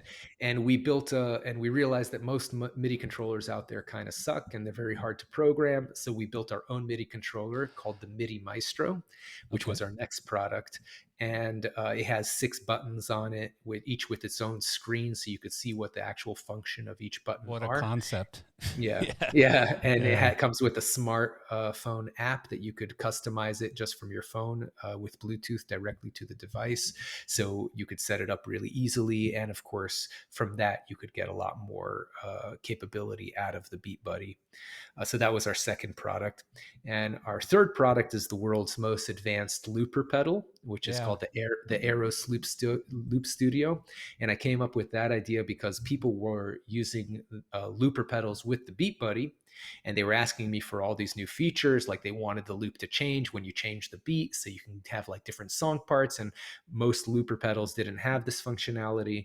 And also, almost all none of the looper pedals had like a screen or anything like that. You just kind of had to keep track in your mind where the end of the loop is, which is very difficult for many musicians, if not most, especially for me because I wasn't a looper guy. And I Yeah. realized if I just put like a nice screen on it, you could actually see the waveforms just like on your computer, on your DAW, and then you could see the loops roll around, and it's much easier to do looping. And because you have a screen, you could do many more things, like having like different sections of the song. So we have in the Eros, you could have up to 6 sections of the song, like verse, chorus, bridge, etc. And each section could have up to 6 independent tracks. So you can Wow. have, so it's not only like a multi-track looper, it's got 6 independent tracks. Each track could be a different length, and of course you could layer on top of each individual track unlimited overdubs. And you could have in each section of the song, you can have these 6 tracks, so it gives you a massive amount of flexibility Have you gotten one of to. these things out to Mark Ribble yet? Have you? We actually did, and he told me, I was very disappointed. He told me it doesn't have an XLR jack, so sorry, I can't use this. Because he likes to And put because vocal he tracks he in. uses his vocal tracks, and we originally built it for guitarists, so we didn't include an XLR jack. We were planning on building a higher end model with the XLR input. We haven't done it yet. We're working on it, but you could put, and people have put microphones just having with a mic preamp, but Right. he refused to use. And we said we'd be happy to send you a mic preamp. It only costs like 30-40 bucks for a He wanted decent it one. integrated. And he would refuse to use a second piece of gear. He was like, it's either has an XLR jack or I'm not using it. And I was like, Well, that's a he's real he's shame. kind of he's kind of at the top of the food chain when it comes He to is, he is, looping, I guess, right? he But is. And it's yeah. an amazing genre now because like Mhm. I love following these buskers, these Mhm. street performers and stuff who do like incredible looping stuff. Like Yeah. there's one bass player guy, I think he's British. Mhm. I can't remember any of these people's names, but this bass Mhm. player looper guy is Mhm. incredible. There's a whole bunch of Yeah. guitar guys that I follow and Mhm. stuff who Yeah. are really, really good. So, There are some incredible, I mean, if you want to see incredible looping artists, you can check out our Instagram page. We're oh, constantly really? reposting people who use our products. Oh, cool. Yeah, and there's a lot of incredible musicians who do And that's Singular amazing things. Sound at Yes, Singular Sound. at Singular Sound is our Instagram Yeah. We're also, we have longer form stuff on our YouTube channel. It's Oh, also very cool. all just singular sound, and you could Yeah. see amazing examples of really amazing musicians using our products. I love, I love Yeah. what some people are able to do with that stuff. Yeah, It's just yeah, like, it's a yeah, whole other skill set. It's like being yeah, a producer as well as a musician, because yeah. and being able to do it on time. It is quite a skill. The thing I will say is that our looper does make it significantly easier to do looping, because it's because you see the loops. Okay. And the way the timing works, you can set the timing so it only does like recording actions at the end of the measure or at the end of the loop. So a lot of loopers, you have to be very precise with your timing in Right. order to get the loops to come out in time. Otherwise, it'll go all be off time and sound terrible. But because we have, our looper is quantized, and you could set things in advance, so you can decide, I'm gonna at the end of this measure, I want to stop recording and start playback. At the end of this measure, at the end of this loop, I want a new loop to start. That So it makes gives it you a much easier. Yeah. much easier, So, because a lot of time with guitars, they have other pedals they want to use. They need to, yeah. like, when you record a new loop, they want to turn this effect off, this effect on, so it gives them much more time to do all that as well. Yeah. Who's your competitor? Is it Roland, or like Yeah, I your would major say that competitor? Roland is probably our biggest competitor. They came out recently with a looper called the RC600, which has some of the features that we have, but not even close to all of them. They Yeah. have, I think they have like six. No, I think they have like three tracks. I could be wrong. I think it's like, was it three tracks, or I think it's three tracks, and like three song parts. But the biggest difference between our loopers is that ours has the screen and theirs does not. Right. So, you still, if you're using their looper, you still have to mentally keep track of where every single loop begins and ends, Yeah. in order to stay in time, which is an extremely difficult thing to do unless you're already a very experienced looping artist. So your looper is also like version 1, basically. It's the same hardware? The So we recently came out with a slight modification on the hardware that we're calling the Gold Edition. We changed the buttons to go from Okay. silver to gold. That's the aesthetic part, but there is a physical component to that these new buttons don't make any clicking sound as you press them, I see. because originally we didn't think it was a big deal that the buttons click when you press it, but then we had some acoustic artists who were complaining that the clicking of the buttons was bleeding into the microphones, Ah, and they're recording a bunch of loops, so that those clicks are in each loop that they're recording. So they were complaining that kind of ruins their whole looping experience. So we came out with the Gold Edition, and these buttons are completely silent when you press yeah. them. Yeah. So I would guess your biggest like promotional event of the year is probably NAM. NAM is, I would say, I mean, our biggest sales event is actually right around the holidays, like coming up for Christmas. That's when Right. most of the industry does most of its sales. But as far as promotions, as far as like trying to get things out there, yeah, I would say NAM in NAM. January. Yeah. Yeah. Yeah. So how hard is it to stand out among, Mhm. like a Roland, right? Yeah. Yeah. Roland obviously probably has some massively famous guitar player who's Yeah. Yeah. recording loops in their booth, and Yeah. even getting their looper to stand out on their booth is hard because they have a That's true. thousand products that they're That's promoting, true. right? That's true. So, yeah, Um, I'm guessing it's pretty tough to have it's that big of a definitely, competitor. I mean, we're a small company, and they're one of the biggest companies out there. Yeah. Our The way we compete is we just make better products, Right. and the products speak for themselves, and the customers speak for us.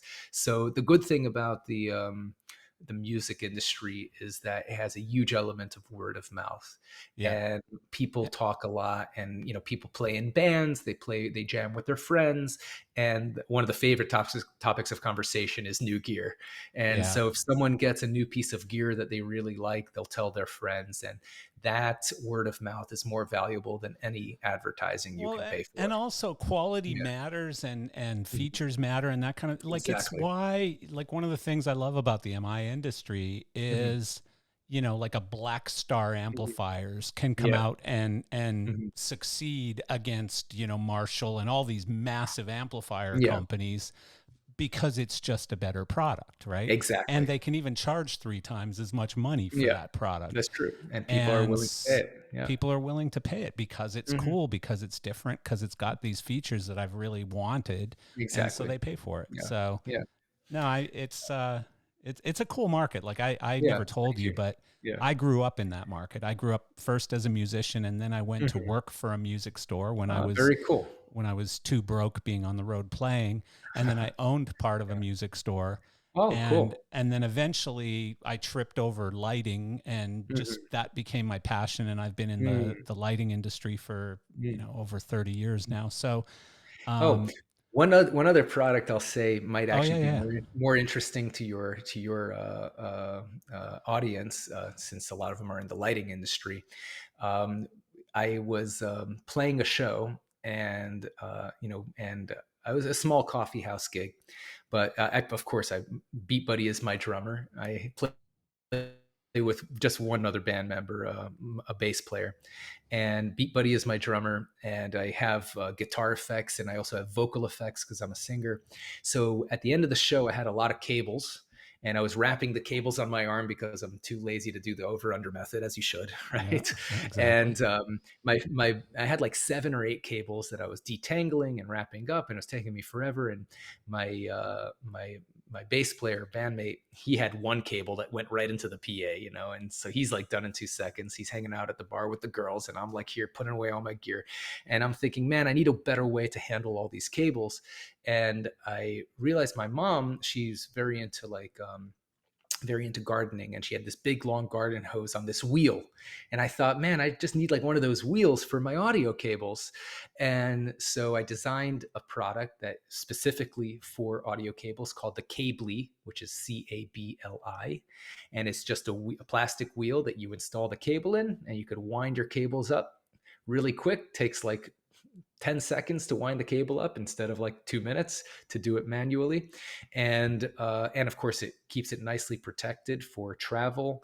And an additional advantage of it is that, let's say you have a 30-foot cable, but you're only like 3 feet away from your gear, you only need to take out 3 feet of cable out of the little plastic wheel, Oh, interesting. and then the rest of it is all nicely protected, and your stage is a lot neater. It's not doesn't get the cable is protected from damage and from getting dirty, and of course it takes you 2 seconds to put away after a show. So the Cably, people can go to So singularsoundsound.com that's to on check your it out. site as well, right? Yeah, That's on the Singular website. Yeah, Sound, right? So, yeah, I mean, I will tell people who are listening who are, yeah. because a lot of our Hmm. audience are Hmm. actually musicians as well. Lots of Hmm. lighting and sound and Hmm. roadies and stuff tend to be Hmm. musicians. But if they are interested in your products as much as Hmm. we all love Sweetwater and Guitar Yeah, Center and yeah, all of these companies, you probably make a little bit more profit if they buy yeah. direct from your I would website. So very much prefer they buy from my website. And in fact, I'll give them an additional incentive. You can get 10% off on our website if you use the secret coupon code Keep Rockin' without the G at the end. Keep cool. Rockin'. Very Yeah, cool. Keep yeah, rocking and you get a yeah, discount.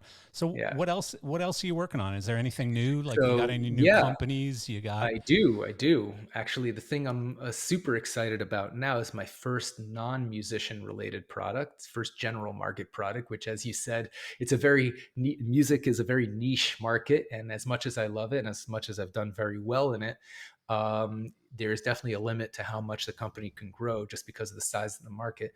So I recently launched a new product, a new company, with my brother, called InstaFloss. And it's the world's first machine that will floss all your teeth for you in 10 seconds. It uses water jets, 12 water jets actually, that you just pass it across your teeth, and it keeps the angles correct, and it just flosses all your teeth. If you go to instafloss.com, you could see how it works. You could also order one if you really want, which so is this a it fitted device? Like it no, does it so it fits 90% of people, because people do have slightly different teeth structures, but we designed it not to me fit because my teeth are fucked up. right. Well, I'm it, just it saying. I think it would probably fit you. I mean, you Right. would have to have extreme tooth geometry or whatever you call it, Right. for it not to fit you. It does fit 90% of people. We designed it that way. So yeah, we originally had the idea because I was hanging out with my brother and we were eating mango and got like the fiber stuck in our teeth, and we were using string to floss, and we were complaining about how annoying it is. And we're like, if we could invent a device that makes flossing easier, that's going to do so well. Um, So is this a so blessing or a curse? This thing where your head is always spinning, trying to find ways to perfect products and stuff. right. I think it's a blessing when I succeed. Right, It's a right. curse when I fail. Well, because So I'm similar yeah. with business ideas. I'm just Mhm. constantly thinking, I've got to build a business for that. Yeah. I've got to Yeah. change my business and make it much Mhm. wider, doing these 800 Yeah. different things. And Yeah. really, really narrow focus is actually a better concept in most That is true. businesses, you That is know. true. Yeah. But, uh, but yeah, I Yeah. always wonder, like people who are always inventing things. Mhm. I've got many friends like that, by the way. Mhm. Mhm. And I don't know if it's a blessing or a curse, because I think it's both. Like most you things in can't life, it's sleep. both. Yeah. I Yeah, you see can't that. sleep. Yeah. Yeah. Yeah. Well, I appreciate you taking all this time. I don't even know how long Sure. it's been. It's My been a pleasure. while, but it's an incredible story. I mean, you're an Thank interesting you. guy. It's a crazy, incredible story. It's a shitty story because you didn't get Yeah. paid. Yeah. But I didn't go to prison, so in my book, that's a success. well, and I'm guessing. So, are you Yeah. single now, or you got a second wife? No, I'm single, currently So I'm single. guessing it's. I'm Ladies, hit guessing me up. I'm guessing it's a pretty cool Yeah. introduction, like I'm that guy that they made that movie, you know. It works very well for me on Tinder, yes. I'm guess I'm guessing it would. Yeah, Yeah. that's Yeah. hilarious. Yeah. Cool. Well, best of luck to People you. do think often the one thing bad about it is people think that that I'm full of shit because Yeah. they're like, there's no way that there was a movie made about you. You're just, a fucking liar. Yeah. And I'm like, no, feel free to Google it, Yeah. Yeah. But yeah, yeah, That's wild. yeah. Most That's people wild. It's find it. sad that there's not a part 2, because Yeah. Well, we're working on it. We're you working on guys it. blew the company up, so it's tough to do a Yeah. part 2. But Yeah. no, I Yeah. appreciate it very much, Yeah. and it's a great story, Mhm. and I Yeah. love your My pleasure. products, singularsound.com, Yeah. and Thank you. yeah, cool. Thank you. I All right, appreciate it. man. Peace. Yeah. It was a pleasure.